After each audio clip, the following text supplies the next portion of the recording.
It's just a nice way to start.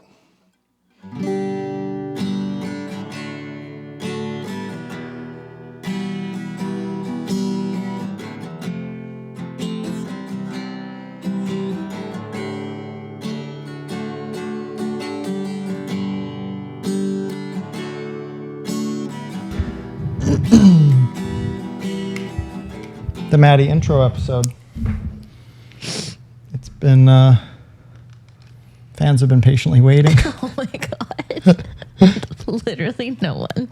Maybe my mom. I haven't even put an episode up yet. Your mom. Yeah, so we're going to do intro. Mm-hmm. Everything, just I guess everything about you. Every single thing. Every single detail. Yeah. Womb to today. Yeah. Just all the important stuff. It's kind of on me to like bring it out, ask questions. Yeah. Okay, go. Why don't you start by telling, well, My origin story. Yeah, I mean, I have so many things that are coming to mind, like you when you were young, when you started counseling young, your counseling experience, your yoga teacher experience, me. There's many things to cover. So much. This might be a long one. Might need to have a part 2. Yeah, this is part 1. I don't think I'm that exciting. You absolutely are. If someone were to know one very important thing about you, what would it be? In terms of what you can like bring and offer with your talking. What? Where'd you grow up? Where'd I grow up? Well, Victoria, but I like to say Machosen. Mm-hmm. Where were you born? Victoria. Cook Street Village. Motherfucker. What? Cook Street? What? What? Gangster. If you guys don't know Cook Street, it's fucking G. It's pretty hard in there. So many old people. Yeah, it's not. It's a lovely little, like, hipster village in Victoria, BC, which isn't too hard. All right, let's get into this. She's ready. Coffee it up. Yeah. I'm 31. Mm-hmm. A Capricorn. Mm. I have only lived on the island. I don't think I ever want to live anywhere else. We recently went on your first plane ride. Not first, but... First since I was 5. Yeah. Terrified of flying. Very scared. Didn't know if I'd ever be able to get on a plane. Mm-hmm. And she's fallen asleep. Yeah. Had a big phobia of flying. Big phobia of vomiting. So, yeah. You were very... Tell us about your mentality when you were young. What were you like when you were young? What was I like when I was young? Yeah. I was an only child until I was 7.5, so still quite only child syndrome at times. I don't share food very well. And Joey doesn't share food. Yeah. So I was very like silly. There's lots of home videos of me like shaking my bum. Shaking your bum? Shaking my bum. Like not much has changed. Mom and dad would be like hiking and then be like, Maddie, and I'd turn around and be like Like what was the like what were you trying to get across there? just being silly, and then mom and dad would be like, no, smile. Like you can't control me. I'm gonna shake my bum. Yeah. Okay. Just like look at me. This is good for me. Like this is gonna be good insight. Oh boy. Yeah. I like to be. I wouldn't say like I like to be the center of attention, but I'm comfortable. I wouldn't say you do. No. No, but you are. I like to Yeah. I think when I was little, I liked to like Yeah. make people happy. And everyone wants attention from their parents. That's just like Yeah. a natural thing. And I was only child in the family. Like I was like, yeah, this makes me sound very spoiled, which like I was, I guess, to some extent. I don't really think you were spoiled. Spoiled with Your parents were how old when they had my you? parents were together for 9 months. And how old were they? And they were 22. And then they got pregnant with me Yeah. and had me. So, yeah. They met at 22. And And- only knew each other for like, 9 months. And then I popped into, They knew each The other womb. for 9 months and then conceived. yes, not a one night stand. Yeah. Conceived, and then you were born 9 months later. So 18 months from them meeting to you being born, of them being together. 18 months at 22 years old. I know, that's pretty wild. And they're still together, And they're which, freaking awesome. and they're wonderful. They're awesome. And Your parents are like, I've had good experiences meeting parents, but your parents like immediately stood out as like just such grounded, normal, kind people. Yeah, they really are. yeah, they're awesome. Yeah. And I got to be in their wedding when I was like 2.5. And You show some pics. yeah. Probably I wore my like wedding outfit nonstop for all the time when I was you? little. Yeah, like a plastic hat, like this like plastic like. Anyways, I'll find a picture. Can I wear a plastic hat for for our wedding? No, but we are getting married at the same place that mom and dad got married, We are so that's pretty exciting. in 5 weeks. In 1 month. Yep. Just In under. 1 month and 2 days or something like that. Wild. I know. Feels pretty normal, to be honest. Yeah. Like like weird and also normal. normal Yeah. because we're already married. Yeah. Yeah. But yeah, I had a pretty like good first 5 years of my life. And then I feel like I loved kindergarten. And I had a great teacher, a good little group of friends. Then grade 1, I had a horrible teacher, and Why horrible? she was so strict and just like mean, and I'm very sensitive and very emotional. She was just like mean, and our class was literally like, it was insane. It was like 20 boys and like 5 girls, including me, and none of my friends were in the same class as me. And I feel like that was one of the moments as a child that I realized like, oh, adults aren't all great.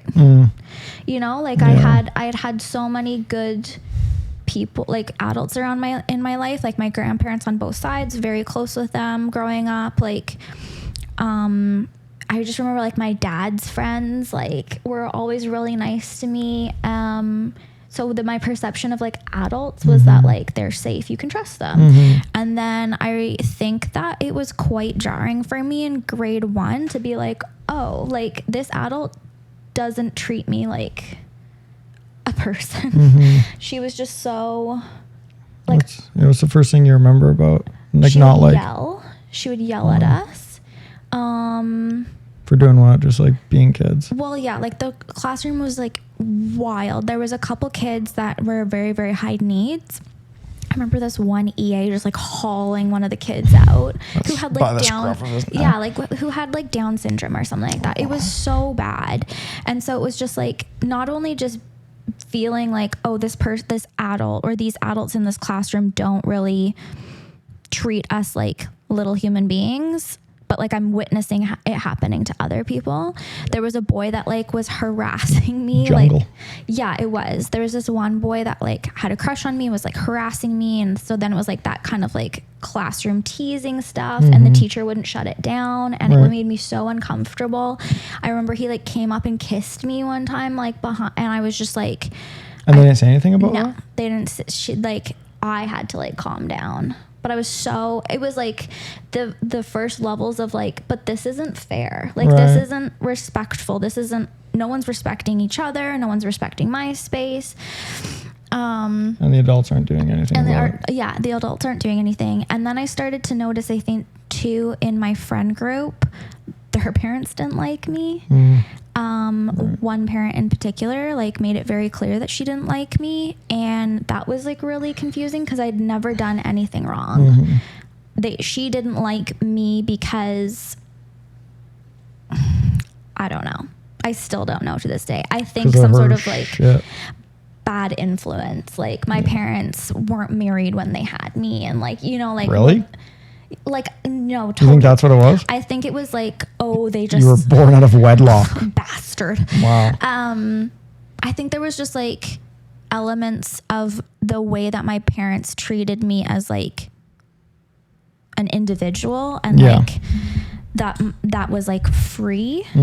That this parent didn't like. They very much facilitated your independence. Yeah. Like, well. Yeah. Yeah. And treated you as an equal, still do. Yeah. Yeah. So yeah, I think like that was really hard. Grade 2, I had a teacher grab me by I was crying. I started getting a lot of anxiety coming to school, leaving home. I had one teacher grab me by the face and shake me when I was crying and told me to stop crying.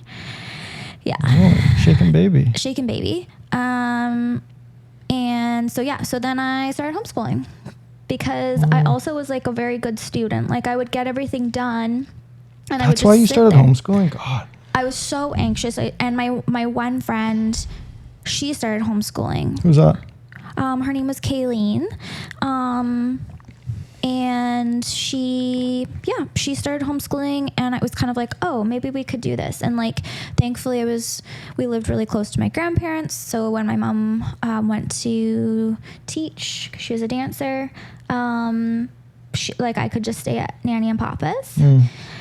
And so that, like, that grade 1 experience coupled with the teacher grabbing you in the face, then did you go home and you're like, I don't want to go back anymore? Yeah, I think I don't really remember, but I think it was like a multitude of things. And I think mom and dad didn't like how I was being treated at school, and I think it was the start of there being other options than just going to school. Like, homeschooling was this was like early 2000s. I think it was kind of on the rise. Hip. Very hip. So I started homeschooling, and that really worked for me. Like, I literally would finish my school year in like March.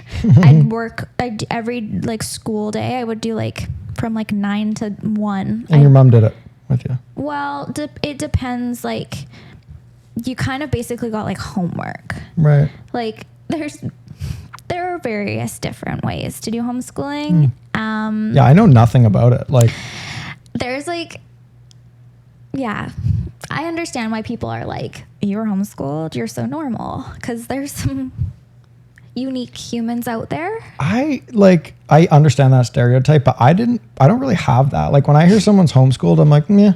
Like, for me, I don't get much, you know, even if I try to access like a stereotype, I'm like, yeah, maybe like a little less social, but I don't know. I think homeschooling can be great, but like, my mom said she would never do it with Gracie, my sister, because just like their dynamic, how my sister learned, like what my sister, like how she was as a person was just very different than me. And so I think that it's not something, just like going to public school, it's not for everybody. Yeah. And like, I would not have done well. You would have not done well. Oh my God. No.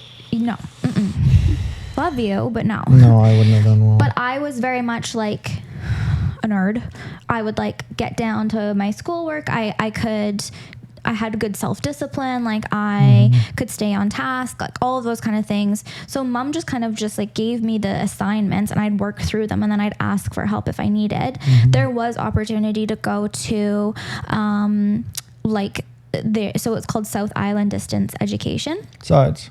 Yeah. And so you can do like, you can do homeschooling, you can do just like, you can be in public school, and you can go for like random courses. There's tutoring. Online school. Yeah. So there's lots of my clients things. Would do that. Yeah. It's a good alternative to. So that's what you did. Yeah. So basically, like, when people are like, well, who taught you? It's not really that. Like, it takes a lot of self-discipline. Like, you get Right. your package of homework and you're basically facilitating it yourself. Yeah. Math. So was your mom around? Oh, like, would you always like be working and have like an adult around to ask questions? No. Not necessarily. No. But like, and then You just did all your work? yeah, and then I was at my grandparents a lot. Yeah. So like Nanny and Papa, Papa has passed. But Nanny, Papa was a famous potter. yeah, both of them are very famous ceramic artists. So they Nanny was a famous potter too, I should yes, say. Both. she will. Cut Well, you. yeah, I mean, but like Papa, like there's books. I'm looking at one right now that you're. But Nanny helped him write them. Oh yeah. Cool. Yeah. So yeah, I was really lucky that I got to just like chill at Nanny and Papa as well. Like, I'd be in the studio with them Yeah. doing my homework while Nanny's just throwing away. Wow. Yeah. Cool. And like, Did you from a young age, like, did you think like, oh, I'd like to try that? That'd be fun. no, I got to play around with it whenever I wanted. I helped them lots, like in the studio, but Because Maddie made both mugs that you see here. mm-hmm. This one. This one's one of my faves. Is that what is that? The artist, I don't want to show it. Why not? Because, It's kind of a copycat. yeah, So you drew inspiration from it. no, Give him a shout out. no. Okay.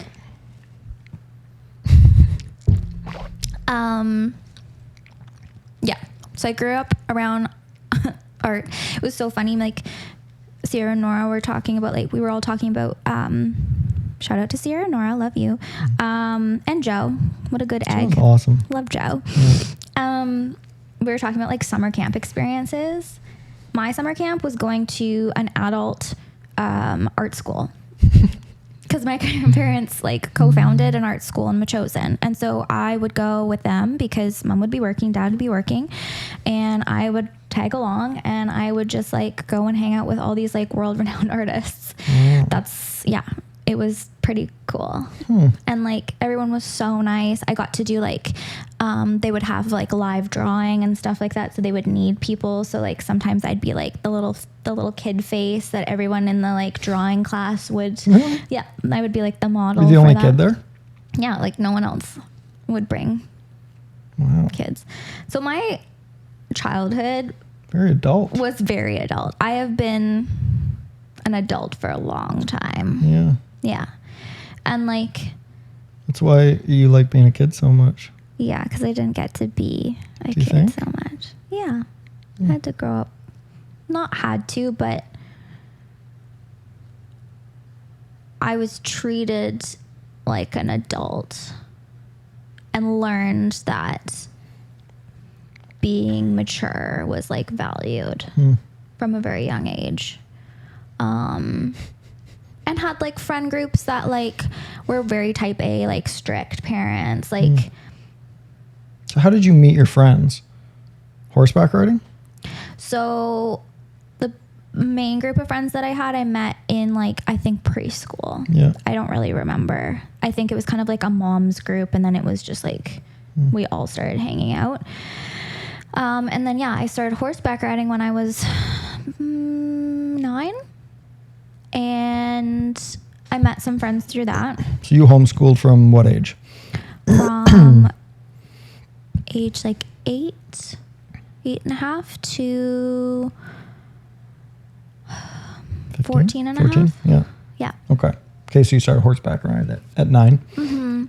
And like, I was extremely anxious as a child, like real bad, real bad, like to the point where I like didn't want to leave the house. I had some pretty bad OCD tendencies, panic attacks all the time. Like, yeah. What did you have to eat every night? One of my OCD One of things my was like routine. Routine was really big for me. So like I would wear if I had a good day where like I felt good, because I had such a phobia of throwing up and just like not able to regulate my emotions at all. So if I had like a good day, I'd wear that outfit nonstop. And somewhere along the lines, I had a good day where I went to bed and I got to have like nectarine and premium plus crackers before bed, and that was a good day. So then it became this ritual where every night I had to have a nectarine cut into 4 slices and 4 premium plus crackers and a calms pill, which was this like homeopathic like calming pill. And yeah, and nectarines are not in season all the time, so that was a real hard thing when... So from then on, for like years? I don't know. It's blurry. So what was it like when, do you remember like the first time you were like really anxious or like bad day, good day? No, there's lots of like blank spots in my brain about that.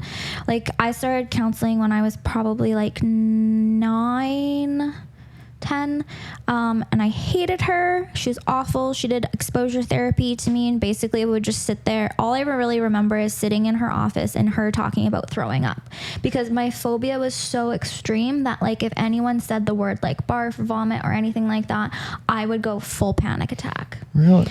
So that was the first thing maybe that you were extremely anxious about, was throwing up? Yeah.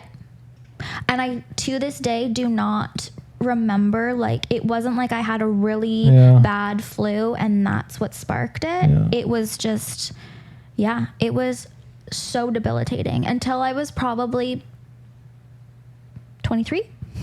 Wow. Like, significantly debilitating. That's why I didn't want to get on a plane, because I was scared that I'd be like, people get sick on planes, or I'd feel sick. And it was real bad. And it kept that phobia, plus just like my overall anxiety, not being able to like regulate myself, was so difficult that like I said, I didn't really leave the house much. And horseback riding was one of the ways that I felt okay, because I had to for the horse. If you are anxious while you're riding a horse, that horse is not going to be okay. So that really helped me. Do you remember when you learned that? Did you learn that yourself, or someone teach you that? No, it just like, so I was not one of the like fancy horseback riders that got to like have the fancy school horse. We'd call them school horses when it was just like, they were just like so easygoing, anybody could ride them. I rode the green horses. So those were like... Womble, yeah. They were like the not so trained, kind of wild, like very spooky, and like... Is that because you just couldn't afford? Yeah, horseback riding's so expensive, and I don't know, I've just always like bonded with those ones. You have a soft spot for the underdog? The underdog, yeah. So quickly I learned in some way or another, like on a subconscious level, that like I had to kind of get in the zone with that animal. It's cool. Yeah, it helped a lot. I don't know what I would have really done without it, because otherwise I like didn't socialize a whole lot because I was homeschooled and just like anxious. And then like I'd read like a book a day, like not joking. Like I would read books all the time. Still do. But it was very dissociative. Just to check out of the anxiety. Yeah.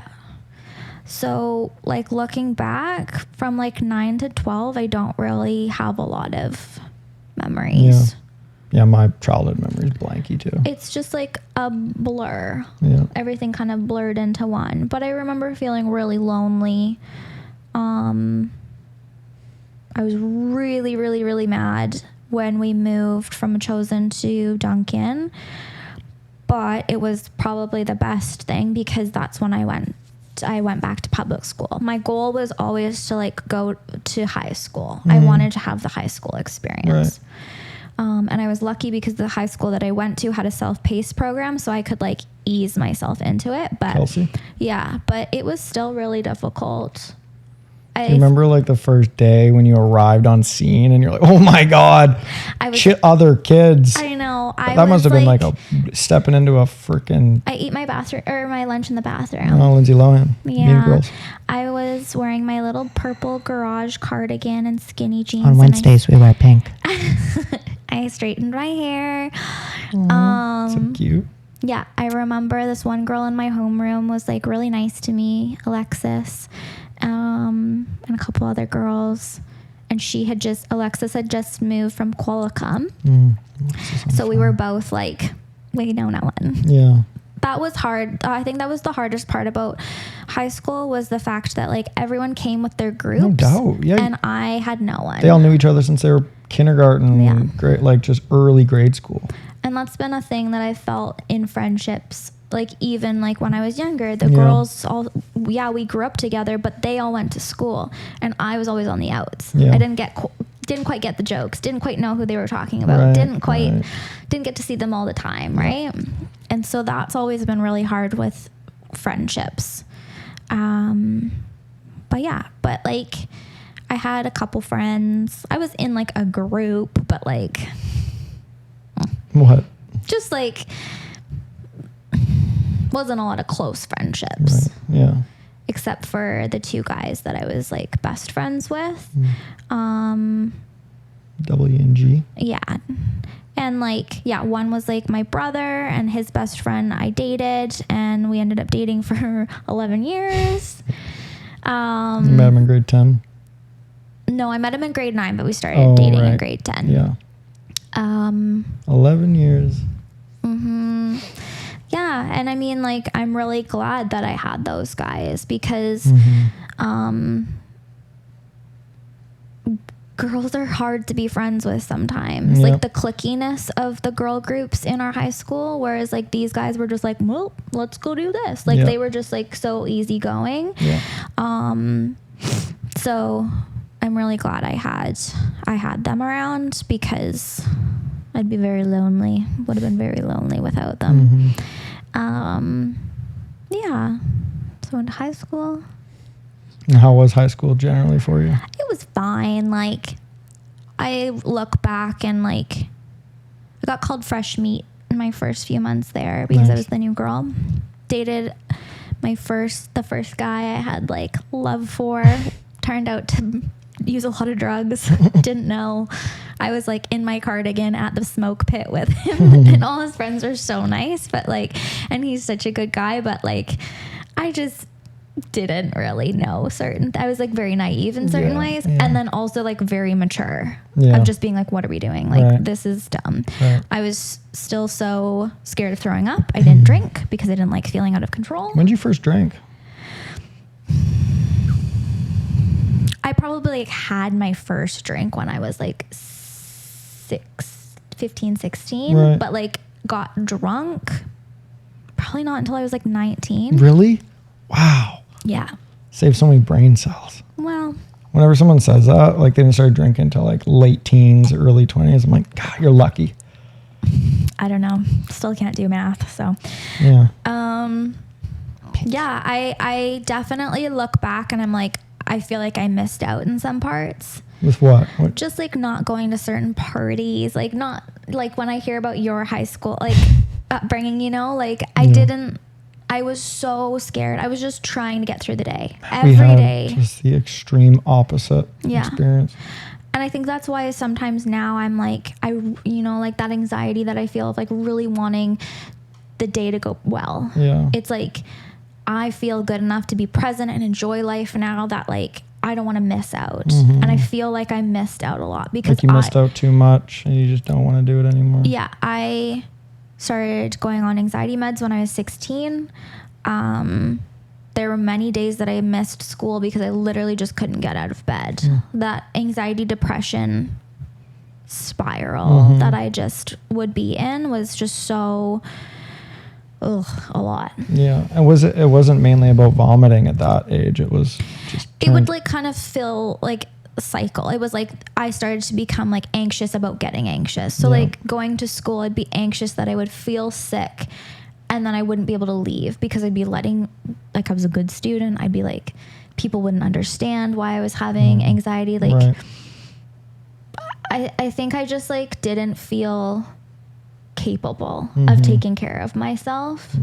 And I had learned that other people don't always have empathy for you. Yeah. Hyper aware too from at like a young age. Like I don't even remember like knowing what anxiety was when I was in high school. Like I definitely had it, but I shoved it down so much that I just was not even aware. And I think that's why also I felt lonely, it was because like no one talked about it. Yeah. Now, like when I started counseling, like as a counselor, I'd go to the high school and they'd be like, "This is my counselor," and I'd be like, "What is confidentiality?" Yeah, like it's so different. so cool to see that people are so much more outspoken about mental health and stuff. But at the same time, yeah, it's so just different. weird. So different. Yeah. So yeah, I graduated, got through high school. And when did you know you wanted to be a counselor? Grade 9. I took Psych 101 or something like that. And I had started to really, I had better counselors by then. I just had this like, which is not always a reason to go into counseling, but I had this feeling of like, I don't want anyone to feel alone the way that I did. Right. I don't want anyone to feel the pain that I experienced. So I want to help people through that. And I've always liked just like human connection and psychology and like just understanding how our brains work. So yeah, I did a couple classes in like high school, and You like psych when you took them in I high school? did. Yeah. And like everything I consumed was some sort of like mental health thing. Oh yeah? You know, like books and Really? Even in high school? oh yeah. Like you'd read them on your own? Yeah. Really? Like what? Gabor Mate in grade 10? No. But just like the shows that I would watch, the themes of the books that I would read, everything would be about anxiety and depression. Wow. And like, because it was like comforting in a way to like not feel alone in my own experience and make a bit more sense about it. And just like, it's always fascinated me. So you read those books and they helped you? Yeah. Ish? Yeah. Yeah. Probably fueled some of the spiraling at times. Right. Oh yeah? Like, I have to be really careful being alone with myself and like my thoughts, because I think that I can ruminate in a depressive way. And I think that comes from being alone as a kid, of just being like, ruminating on obsessing and just that pessimistic spiral. Yeah. Yeah, it's a fine line for me that I'm learning. Yeah, and then I went to university. Just like think of the times that you do puzzles. Oh yeah, okay. So mom and dad, bless their hearts, did not quite know how to cope with me being a very, very anxious, highly, highly sensitive, tiny human being. Young parents. So they would get me puzzles. And then I would just like obsessively Maddie do puzzles. tears puzzles Love a good puzzle. Tears them up. I'm like, we'll get a puzzle. I'm like, you think you can do that all on tonight? She's like, oh yeah, for sure. And the first time you said that, I was like, no fucking way can you do that. It takes me like 8 years to do a puzzle. You don't do it right though. You don't sort. Yeah. But you can like, you're like zoned in. And then when you like, you should go to bed, you should have stopped like 2 hours ago and you're still going and your hair, you look like Rick off Rick and Morty. You're just like, yeah, cracking out on puzzle. That's like the ruminating. That's when you can't shut it down. Yeah. Yeah. But yeah, sorry, they got you puzzles. They got me puzzles. Yeah. But like, yeah, books, puzzles, and animals were my thing. Yeah. I used to write a lot. Like I would journal every single day. Really? Yeah. I had Rubbermaid containers full of journals and Wow. I burned them all. You burned them all? Oh, dang. Yeah. I had probably like 40 journals. Wow. And probably about 5 years ago, I burned them all. You did? Did you read them? I read bits. Poke through and you're like, oh boy. My sister used to sneak into my room and read my journals. And she told me, she's like, but then I stopped because they were so sad. Oh yeah. They're boring. That's so funny. Well, you had it coming. Yeah. So yeah, I would write a lot. Yeah. Maddie put her sister in a crate once. I didn't put her in a crate. I put her in a laundry bin tipped over and I sat on top of it. And me and my best friend growing up, Emily, would play judge and jury and she would be the criminal. Gracie would be the criminal in jail. And we would have to that's funny. Yeah. Judge and jury. Guilty. Doesn't matter what she said. Guilty. She couldn't talk. She was 2. Yeah. Guilty. Yeah. And then I went to college and then university. Still dating that high school sweetheart. Just trying to get through the day. Still very anxious in post-secondary. And I got my undergrad in child and youth care. Because I went in to Camosun and I was like, I want to be a counselor. I want to get my psych degree. And they're like, well, you're going to have to upgrade all of your math and you're going to have to do a science class or something. And I was like, all right, so what else could I do to get into counseling? And so that's why I went through. So I did a couple of years at Camosun. And I did community family child studies or something as like the prerequisite to get into UVic to do the child and youth care. Right. So did you like not ever want to do your master's or you just... No, I did. You did? Yeah. I could have done, so I have my bachelor in child and youth care. I could go back and do my master's in counseling or I could do master's of child and youth care. Right. Well, you can do a master's in counseling with any degree. Yeah. Someone in our program had a theater degree. And Sick. She was in there. Yeah. She was awesome, but yeah, interesting.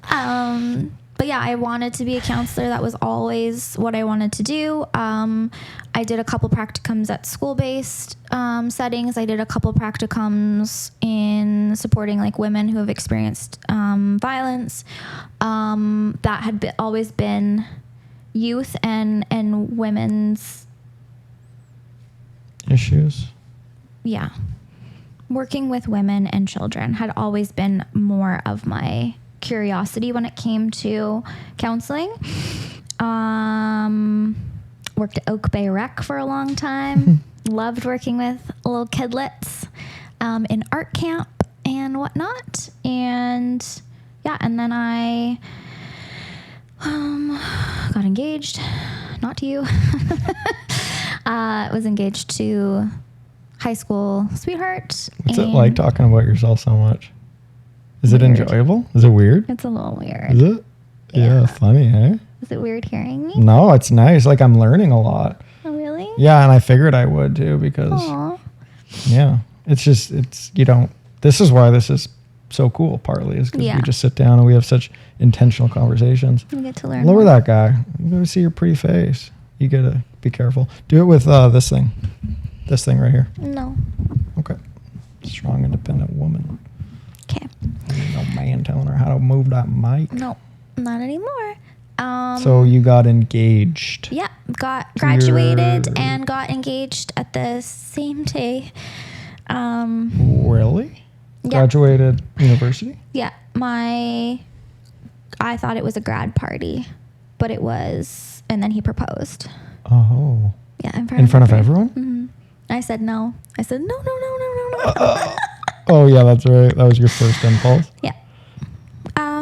So yeah, that happened. I got engaged, moved back up Highland. That happened. And I started working at. I worked 3 months at a like phone helpline thing through Canadian Mental Health Association. Oh, I didn't know that. Bounce back. Okay. I worked there for 3 months. It was so boring. You had to use a script. It was weird. It's like a very niche clientele. So like kids would call in? Adults? Nobody. What was the script? So if I'm calling and I'm like, hey, I just lost my job and I am super stressed. I don't know how I'm going to pay the mortgage. I don't even remember. Hold on, sir. Let me flip to page 67. Literally, it was like CBT, like cognitive behavioral therapy of like the ABC method of like what is the situation, what's the evidence, like what's the consequence. Okay. So there's a theoretical script, not an actual script. But there was kind of also. And if anyone had any self-harm, suicide ideation, any Hang up. Literally, I'd be like, well, you're too sick. Bye. Like, it was. Really? I didn't say that. No. But this is not the place for you type this thing. is not no. And I was like fresh grad being like, I'll take whatever kind of work I can get into counseling because I don't have my master's, and that got to me a lot, thinking that I wasn't enough. Too. And so I did that for 3 months, and then there was a position at a local nonprofit for working with youth. And it was like a school-based program. So I applied for that, and I had just finished my training, like my 3-month probation and training at the one place. And I was like, bye. And then I started working at this organization, and I worked there for about 3 years. Did you ever question during this time whether you actually wanted to be a counselor? No. My ego was so wrapped up in it. You were just attached to it. Oh, yeah. Still am. So, because from grade 9, that was what I was going to be. Right. And I had such that like type A personality of like, this is success. Like, you have to like choose your job, choose your career. That's your passion. That is what you do. And that kind of filled like self-worth, everything. Yeah. So started off great. I really loved working there. At first, I worked in a school-based program. So we'd go to different high schools, and we would have like a set little group at each high school. We'd all have like lunch together, and then there would be like some indirect counseling, group counseling of like, today we're going to talk about anxiety, and we're going to do like an art craft thing, or we're going to have this like speaker come, or we're going to watch this video. And it was designed for like the kiddos that may be high risk. I hate that term, but like just the kids that didn't have necessarily a space to belong, or had some shit going on in their life, or just like needed some extra space. And just, it was so sweet because all of them would come together by the end of the year. Each group, it would be like such a mixed bag. There'd be like the jock, there'd be like the nerd, they're all the stereotypes, and they would all be friends by the end of it. Really? And it was so sweet. I loved that program. When you would look at these kids, did you kind of see yourself in them? Oh yeah, in a sense, like certain ones too. And that's kind of why you have a propensity for the underdog in a way. The highly anxious little girl. Yeah. Sign me up. Take her home. Oh yeah. So that program lost funding because it's a nonprofit, and why would we fund things like that? Even though it was so good, some of the teachers cried when they found out, because they were just like, this is so valuable. It's cool that everyone became friends. Yeah, it was really, really good. That's cool, because like certain people in high school never quite meet and chat. Like I remember sitting beside this one dude who was just socially awkward, like outcasty kind of kid in my grade 9 Spanish class, because it was like set, you have to sit, right? Like set seats. And he was so shy to begin with. And then we formed a little friendship. And by like week 2, we were like chatting and like making jokes and stuff. And then eventually he opened up to me, and he's like, I really didn't like you before this class. I was like, really? He goes, yeah, I thought you were just a monkey. I used to call you a monkey. Oh my God. Yeah, I know. And I was like, oh, well, I'm glad you do now, man. Aww. Yeah. But like we were just polar opposites. Like he probably never played a sport in his life, and that's all I did. And he sees that, and he's, like that high school kind of thing. But it's just so cool because like we're all really not that different. And until you get put in those situations where you connect with different types of people, you're like, oh, we're all kind of the same. Yeah. And I think that was like just so powerful for the kids. And I wish there was more programs like that, because they all saw each other as like equals and humans. And some of them were really, really struggling, and they could all relate in some way. And that was really, really cool. And support each other. Like, I remember one kiddo that was just like needed some extra help just to get certain things done, and people they became like supports to that person as well, which was really cute to see. Hey. I'm bugging our dog. I don't think you can see her, but she's just chilling. She keeps kicking me. Munch her ear the whole time. But yeah, and then I worked in the nonprofit had like a youth employment program, so we like helped youth It was basically like group counseling as well, but it was like with some job readiness aspects in. And that's when I started to also get my own caseload. Oh, was this it? Oh, okay. Yeah. So how old were you when you started working there? 25. 25. So this was an organization in Duncan here that, in my opinion, was set up for absolute failure. Like high caseload, like very, you hate the term, but high risk kids. Like just the kids who just need the help the most, and you get like 6 of them you have to see in a day. Very little supervision. In my brain, this is like, it's just a recipe for burnout. Burnout Central. Yeah. So I was so excited because I didn't have my master's and I was working alongside people that had their master's. Right. And I got to be a counselor. And I was like, I've made it. Right. Like I cheated the system. They let me in. Didn't have to do math. Like, woo! And I loved it. I took so much pride in it. I loved working with the kids. And yet, what did you love about it? Because it made me feel good about myself. Not just that. I loved working with the kids because it was like you're just constantly in connection. And you feel good about yourself because you were helping someone else, and it fills you with purpose. But yeah, I felt worthy because I was helping. I miss it a lot at times. Yeah, you still think about it? But yeah, because it's a nonprofit, we were all underpaid and overworked. There was a reason why I got to work. Super underpaid, super overworked. And slowly staffing kind of changed. The need in the community, our community is, and Bailey would come to work with me every day. Yeah. And she started to not. She started to burn out too. She started to burn out. She's like, oh God. Can't do it anymore. Yeah.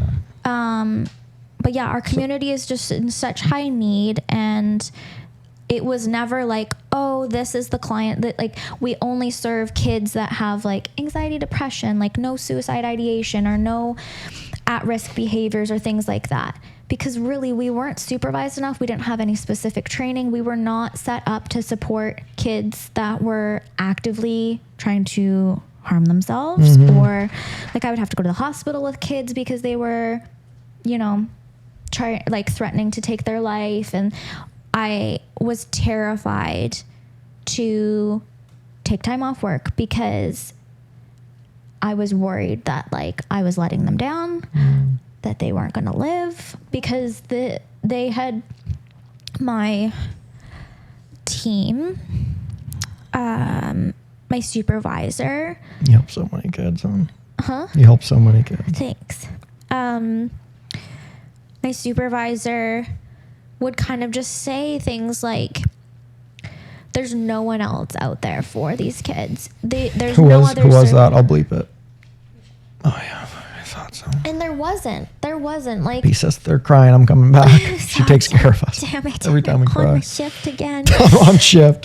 Shit. Yeah, the mentality at that workplace was, there are no other services for these kids. If we don't do it, there's nothing for them. And so being a people pleaser, being already coming into that line of work. She was a workaholic, eh? She was, yeah. We all were. Yeah, but she bred that culture. Yeah. And other staff did too. Yeah. Yeah. There was a couple that were just like, the enmeshment of like our worth and like ego into that job, coming from a very, very caring place. Like we were absolutely heart in. Yeah. But the perspective of there's no one else for these kids. I have to take care of them. And if I don't do a good job, if I don't help them, if I don't safeguard them in all of these ways, protect them, like they'll die. Yeah. Like the worst possible thing. The worst possible things. And so there really is no greater consequence. Literally, like And I don't think I really realized that because I was still so new to the role. I was still not aware of the parts of myself that were caretaking at the like self-sacrificing, all of these different things. And slowly everybody started to leave and burn out. There was probably 13 staff when I first started, and by the time I left 3 years later, I was the only one left of those original 13. Well, they all kind of burned out for the same reasons. Well, some of them had their masters, so they were like, fuck this, I'm gonna go and do private practice where I can at least like make my own schedule and like take charge of this a little bit more, right? Because working 5 days a week, not getting paid, especially those that have gotten their masters, like it's just the expectation was just it was brutal. Jeez, man, that's like, and I would have like, that's like some military shit. And like I had one supervisor start to tell the other staff, stop giving Madi clients, and they went behind the supervisor's back. I didn't know this until I left, because we were having ED changes and like staff changes and stuff like that. So I was by the end, I had. And they were giving you more clients? They were giving me is this more who clients. I think it is? Yeah. They were giving me more clients, high risk clients, because I was the only senior staff there by the end. Right. They were like, oh, well, Madi can handle it. Right. By the end, I probably had a caseload of like 36 or 42 kids. And probably 5 of them were like not high risk. And were you supposed to see them every week? Well, we were free. We were a free service, and there was unlimited support. So it wasn't like, oh, you come in for only 6 sessions and then you're reevaluated. Yeah. I had kids that I'd been working with for 3 years straight. Wow. And other staff that had left had been working with them for years. They would want to see you every week. And a lot of them wanted to see you every week because you're all I got. You're going to take them out for a little coffee, or you're going to sit and like talk about whatever they want to talk about. Like they get to have their space just for themselves. Like, of course you're going to want to do that. God, you'd be the perfect person for that. And the perfect person to get taken advantage of in that. Or that too. Yeah. Which is, yeah. But I remember we started dating. I went through essentially a divorce while I was like doing that. I moved back in with my parents while I was working. Like I was going through like, yeah, I don't know if I should say. I can bleep it. Okay. I want to know. I like was sexually assaulted and went to work. I was like on Saturday and went to work on Monday. Like the things that I was personally going through as well, and just like pushing down, because there was not a culture of like, you should take some time off. Yeah. Like I'm pretty sure one of the staff told my boss that I wasn't managing well after I'd confided in her. And then I got questioned. Same person. Yeah. And rather than being like, wow, you're going through a lot because you're a human. We were all going through so much. There was staff on the team that had kids that were like struggling with their health and like divorce, all these different things. And nobody could say we need to change this. To slow down. Yeah. So it wasn't really until and I never would have thought of quitting. Oh my God, never. Because of the dependence that the kids had on you, or the perceived, like, this is yeah. And also like, this is what I wanted to do. Like I loved the work. Yeah. So what else would I do? This was what I had worked towards. So then when we started dating, and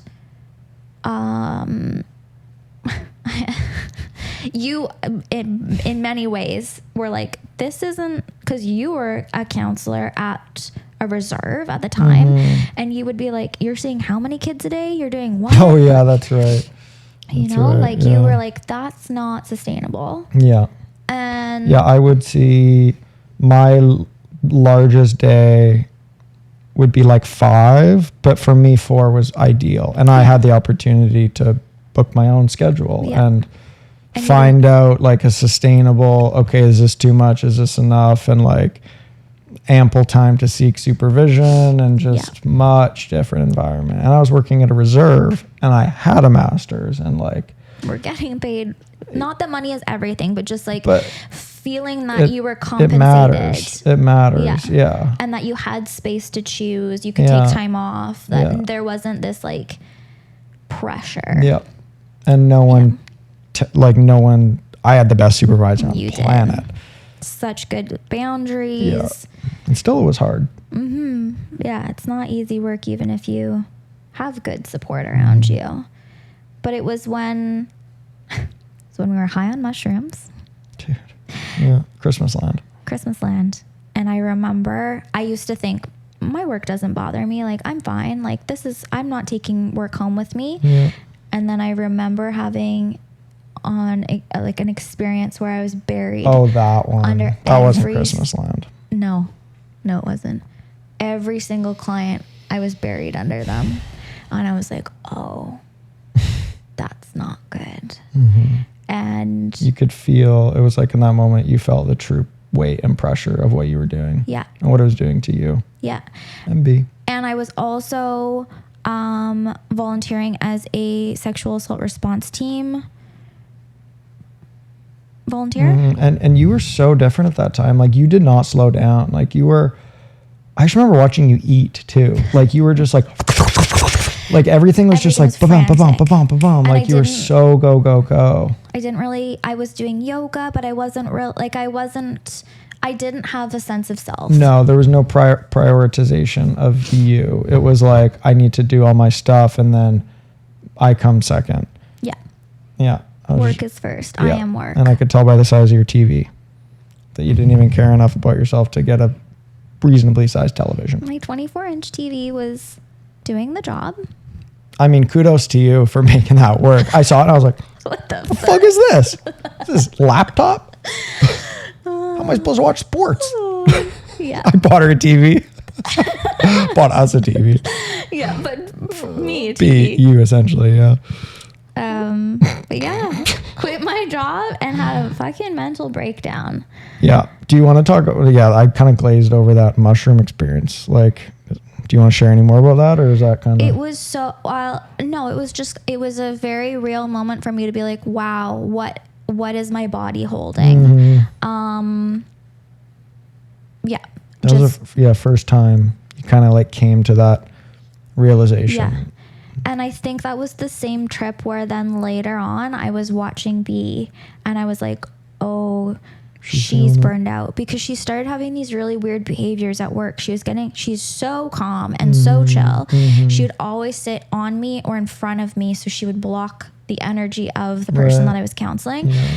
And slowly she started to we'd be like having a serious conversation. She'd be on the floor just like flipping around and like being like trying to get the attention on her distract or something. Trying to stop what was happening. Yeah. And so I remember on that trip, I was like, oh, she doesn't want to do this anymore. Mm-hmm. She can't do this anymore. This isn't, because she came to work with me every day. Yeah. She's so aware of when we're not doing good. Yeah. Like for those of you who will understand this or will believe it, you'll really believe it. And some people won't, but she knows when we're in distress. Like, I think she senses color and energy. Like, I think it's like that for her. But she'll be upstairs, we'll be chilling here. And if we're having like a difficult conversation or if I'm just not feeling well, I could do this. I could be like, and she'll get up, come down here and be right here. Put her paw she in your knows. chest. Yeah. But if I do it and I'm like having a good time, she won't. She knows. She just knows. Yeah. Yeah. She knows when I'm being shitty too. Yeah. She does. Yeah. So that night you're like, whoa, what am I doing type thing? Yeah, like this, I can't do this anymore. But that wasn't the night that you really decided. It was Christmas land. I don't remember. I was also, okay, a little bit more context. You and I had started dating. We'd been dating for probably 3 months. Yeah. Fully enmeshed, fully codependent, fully in love. Yeah. We went hard. And we were starting to have more conversations about work and sustainability and just like what I wanted out of life, all of these different things. I tried to go off my anxiety medication. Which was it was a combination of things. Yeah. You coming in wanting to rescue. Well, I just had a hate on for pharmaceuticals. Yeah. And and I just We'll just cold plunge and do mushrooms and you'll be fine. Yeah. Yeah, I just was naive to many things, and I think it contributed. But my doctor also didn't help me. No, she didn't. To wean off of my medication that I had been on since I was 16 and had never been able to get off of. And so I was off my meds, so depressed, suicidal. Like really. Could not function. Yeah. Cried it was nonstop every day. Yeah, it was bad. It was really, really bad. It was real bad. It was really bad. And I Dark think days. that was just like the opening of like, you are not okay. Yeah. And this job, you can't do this job anymore. Yeah. So I went on medical leave and then I ended up quitting. Mm. And I lost my mind because I was like, who am I without work? I worked all this time to be a counselor. Now I can't do this. What am I? Yeah. What am I good for? And Christmas Land was the night you decided. Yeah. It was. It was a different mushroom trip that we had that went phenomenal. We were just like in a great headspace. It was, and you became like a more selfless, a more selfish version of yourself, but in a good way. You like needed that. You needed to. It's like you felt the weight of all this stuff. It was like the previous one, but you were still in control and you still felt good. You were like, I mean, you were like on top of me, and you were a cat. You were like, you had like this cat energy. Your eyes were dark, like black, and you were just like, I don't know, you just knew what was good for you. Yeah. And that was the night where you, as we were coming down, you're like, I need to quit. That's the night that I saw it in beam. Oh yeah, probably. Yeah. Yeah. Thanks, mushrooms. Thanks, mushrooms. But yeah, it was, and then we split up because we realized we didn't want to have kids, or I didn't want to have kids. You did. Yeah. That'll be a whole episode. Whole nother one. So then it was like I moved back. Well, no, I was living on my own. You just went back on your meds. We broke up. We broke up shortly after. You weren't working at this time. I was on EI, and I was like, what the fuck am I going to do? I have nothing. Yeah. I am alone. I am unemployed. We didn't want to break up. No, we didn't want to break up. We really, it kind of happened just all of a sudden, actually. We just started talking one day. I, again, in my naivety, just assumed that Madi would change her mind. And when she said that she wasn't sure, and she was pretty sure that she didn't want to have kids, I just basically didn't hear her and said, well, you'll change your mind. We'll do it. Because I always, in my head, wanted kids. Mm-hmm. And we eventually just got to a point where you were like, no, I don't. And I was like, well, I do. And then 12 hours later from talking about it, we basically decided we had to split up because it was just going to come to a head at some point. So we have to do it at that time. But we did not want to. Like, very weird situation, you know? Like, it was just very weird to feel like, I don't want to leave this person. I don't want to not be with this person, but I can't. Like, it's just going to be disastrous. And I think for me, like, I had come from that relationship already of being like, I don't get to choose. I have to do for someone else. I have to be something else. And so there was a part of me that was like, I can't do that again. Yeah. I cannot self-sacrifice again, especially with that. Yeah. Because that involves another human being. Yeah. I can't do it. So glad you didn't. Yeah. We'll save that for another episode. The end of the story. Yeah. There's a happy ending. It is a happy ending. Mm-hmm. What else? I smartened up. Whipped him into shape. What else you want to know, honey? Well, I mean, when you stopped, or like, and we broke up, you stopped working and you had nothing. Then what did you do? Drank a lot. Huh. Right. Yeah, you did. Now I'm sober. Drank a lot, ate a lot of ice cream. A lot of strawberry Haagen-Dazs and carrot cake muffins from Questionable Bakery. choice, but whatever. Oh, it makes you want to get cookie dough hoggies. And then we're gonna get some sweets tonight. We're gonna watch a movie. Okay, no sweets. Movie. You can have sweets. Then I did my yoga teacher training. Yeah. And yoga, that group, like, saved me because I literally wouldn't get out of bed. And I was so sad and I had no purpose in life. Hi, sweetie. You're doing great, huh? That was the worst. One of the worst periods in my life, being away from you. And feeling that low. And not having a path or a purpose. Worst 4 months of my life. 5? 4. Yeah, it was so bad. But I decided I somehow snuck into the yoga teacher training. It was every weekend for 3 months. All women. And I just like poured myself into that because it gave me something that I had to do. And it was something for me.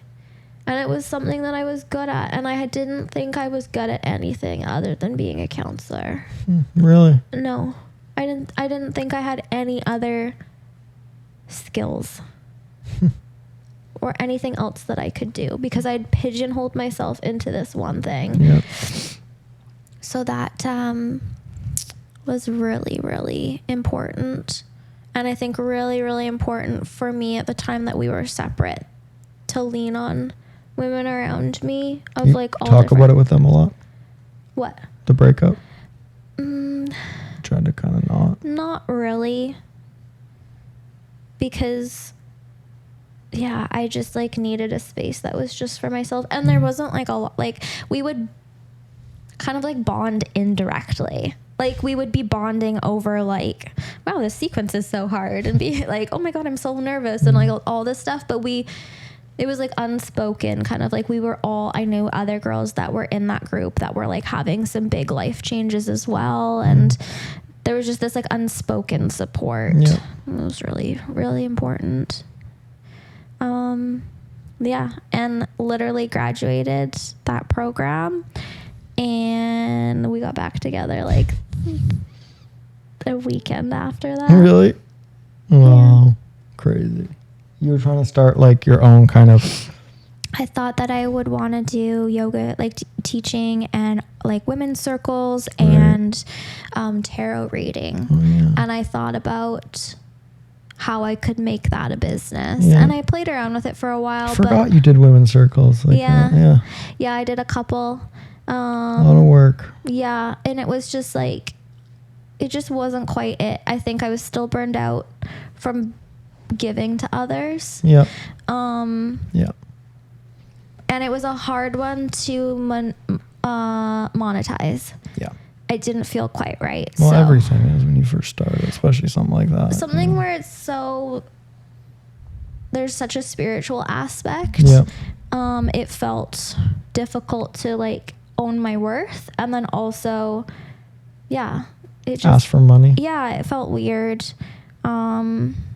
So yeah, I did that for a little while, and then I taught yoga for a while, like 2 years probably. I just have stopped now just to like work on my own practice, because it's hard to be a teacher and not always go to yoga classes for yourself and be like, oh, I should do that cue, I should do this, I should remember that. And that's felt really good to just, this year, 2025 has been the year of me being selfish in the best way possible. And now I do yoga for myself. I run. I do pottery. And that's all I want to do. It's hard for you to give up yoga. It's been hard for you to come into this more selfish way of being. So hard. Yeah. So hard. But B and you have been good support. Come closer. Come on. Is that it? No. No. That's only chapter 1. Yeah, when we got back together,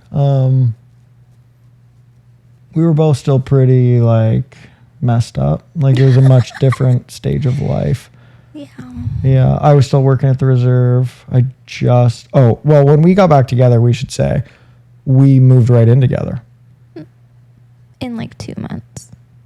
I had moved back in with my parents at the time because I was so... Because you quit. Yeah. And you started your own private practice. Yeah. I had. I was working at the reserve as a counselor in Victoria, and I got a dog when Maddie and I broke up. The most wonderful Sweet. high needs dog that there ever was. I had no understanding of what it took to handle a dog like that. But no, I'm gonna cry. I lived in Victoria for 5 months with this dog and just isolated, just tried my best to like re-socialize him and like give him a good life. And it was just me and him. I was broken the whole time, like cried every day and thought about you every day. And that was wrote to me every day. Wrote to you. And that was a weird experience for me because I was usually, I just had never fallen like that. Never fallen really at all. And then, I mean, should I just like tell kind of the story a little bit? I think we should save it for another. Okay, fine. So anyways, we get back together and at the time I'm living with my parents and you were living still there. Yeah, across though. Yeah. Yeah, and then you were visiting me at my parents' house one weekend and you were like, hey, Ryan just texted, right? Our landlord, freaking awesome. Texted and so the person who lived in this place was vacating. Yeah. Maddie lived across, like we live on a 10-acre horse farm, and there's another suite like 200 yards that way, and Maddie lived in a suite there, and our landlord texted Maddie saying that the person here was going to vacate and didn't even know we had broken up or got back together probably, but we had just got back together. And so you were like, hey, the suite just became available. Like, should we check it out? My initial impulse was no, too fast. Like, I'm not ready. But it was like, I don't want to live with my parents anymore. Like, and it's a beautiful spot. It's a beautiful spot. Like, if we don't take it. Yeah. Like what, so we came and checked it out. Pretty cool. The selling point for me was the downstairs, nice gym space. Maddie said I could have it as my gym space. So we ended up doing that. First year was tough. It was good, but it was hard. Also got a cat. I was still doing my private practice, trying to get a client. I was trying to get one client. I was trying to do strictly online, which is very difficult. Yeah. And so difficult first year for me. No, we were confronted with so many things. Yeah. I think we should do an episode where we talk about the evolution of our relationship. Yeah, that's a good idea. Yeah. But yeah, it's been lot of growing pains. What's the thing that you think you've learned the most in life? To be more selfish. Yeah. That's not a bad thing. To be selfish it's not a bad word. It's still hard for me to do. Mm-hmm. Like, we talk about it all the time of how difficult it is for me to be like, I need this. Mm-hmm. Like, just to say what I need or set a boundary or all these different ways that it's really, really hard for me to be selfish. Put yourself first. And put myself first. Yeah. Put myself first. Selfish is kind of a negative connotation. But putting yourself first, because if you don't try to put someone else first when you need to be first, it's not going to work out well for them or for you. No, and it's just I've done that in relationships and friendships and just like work dynamic. Like, it is me to just put everybody first and put myself second, third, fourth. Mm-hmm. And that has been a big learning curve for me. And that was kind of my intention for this year. I think partially because we're getting married, like just being able to be like, I want this year to be about being like having fun and like being able to have the space of like, if I don't want to teach yoga and I just want to practice for myself, I can do that. If I don't want to make pottery for other people, I want to do it just for myself and like play, I can do that. It's been, that's been, I think, something that has shifted the most in all aspects of me. Even how I like show up with you. Yeah.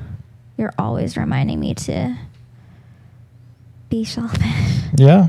Put my Well, because it's just, it's just detrimental to the relationship if someone is self-sacrificing.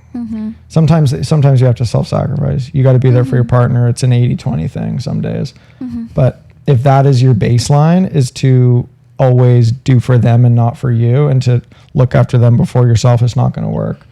You know, like we have to take care of ourselves first. It's a cliche thing, but it's so true. It's so true.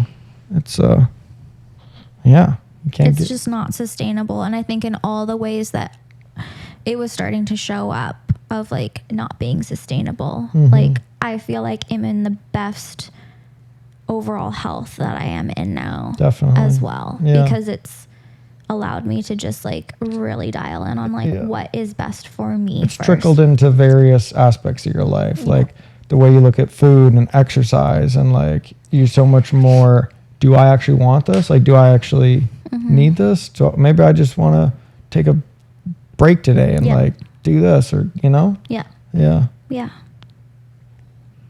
She's tired. Yeah, she is. Sucky baby. Took her on a nice walk. How are you doing? That's good. It's a lot, eh? It's a lot. It's a lot to reflect on. And like almost like saying things before I'm really thinking about them. In like a good way, but just like I think talking about work and that evolution, and I didn't even talk about relationships, but like, and friendships, but that's been like, there's just been a lot. I know there's so many things as you were talking where I just thought, man, this could be, this whole moment could be. Yeah. I had so many, I was like, I'm just not going to ask, like, you know, because it's just, there's so much there and a lot of emotion with a lot of it. Yeah. Good thing I'm in counseling. Yeah. No, but it's good. It's hard to talk about myself, though. What's hard about it? Feeling too much. Like you're being too much? Oh, honey, it's great. I love hearing you talk. I think a lot of people will appreciate hearing you talk too, because you're open and honest, and you were really, really scared and anxious when you were young. And you are like talking to you now, you would never know. Like you're a more anxious person for sure, but like, I didn't think I'd be where I am today. Yeah, like when you talk about yourself when you were young, it's unrecognizable. Yeah. Yeah. It's pretty cool. Thanks. The anxious brain. Pros and cons. Pros and cons. B also has an anxious brain. She does. You done? I think I'm done. Yeah. Done for today. Done for today. Pieces. I have no idea how good it sounds. That was terrible.